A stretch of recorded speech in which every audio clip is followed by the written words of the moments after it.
mother who thought her son had died after he went missing over a decade ago in France has hailed a miracle after discovering he is alive and well. A mother who presumed her son was dead when he went missing over a decade ago has hailed a Christmas miracle after discovering he is alive and well. Joyce Curtis believed that her lad Nicholas had died as she hadn't seen or heard from him since 2010. The last thing she knew was that he was hitchhiking around France and Spain, but because of COVID, she thought Nicholas had caught the illness and lost his life. The heartbroken mother even grieved for him. But on December 19 she received a phone call letting her know her son was alive and in hospital in the south of France. "I can't believe it," she said. "I thought with COVID and everything that has gone on, I thought he was dead. I grieved for him. When I got the call to say he was alive, I just went into shock. All I did was cry all day. This has just made Christmas for me, especially since my husband died back in June. It's like that film Miracle on 34th Street. It's like a miracle. I'd resigned myself to the fact that he had died. I really thought that, and I think everybody thought the same." In a video posted to friends on Facebook, she later added, "I never gave up on my son." Nicholas left his hometown of Glasgow, Lanarkshire, in the mid-2000s to travel Europe after losing his job as a joiner. He told his mum he had been hitchhiking, and Joyce believes he spent some time living rough on the streets of Paris. She decided to report him as missing in 2009 as he hadn't heard from her son for ages.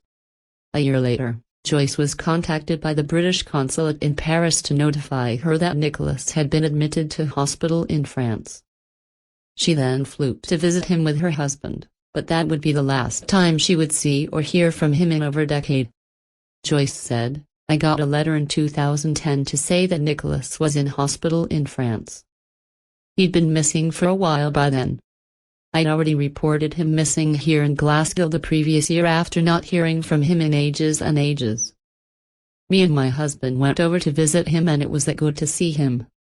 We were getting him home, but for some reason, I don't know why, he just disappeared again. They were sending him home and I was told he was getting put on a flight.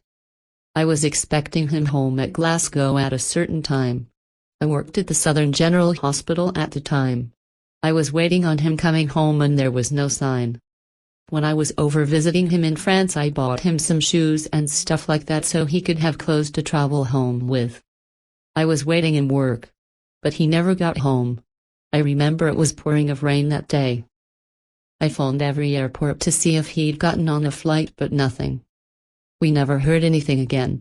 That was the last I heard from him until Monday." Joyce received the shock news that he was alive when the British consulate contacted her to alert her that he had been admitted to a French hospital for a second time. "I spoke to him on the phone.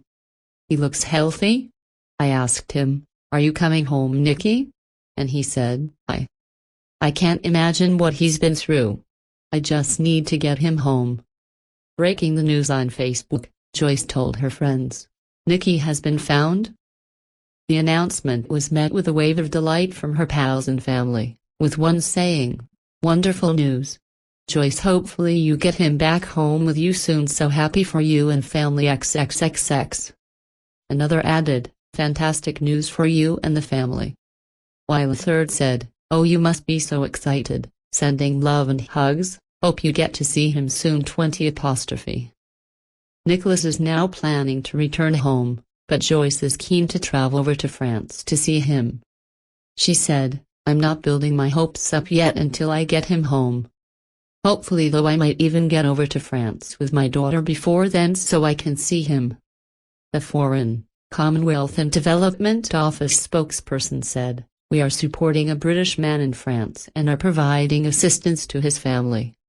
We are in contact with the local authorities.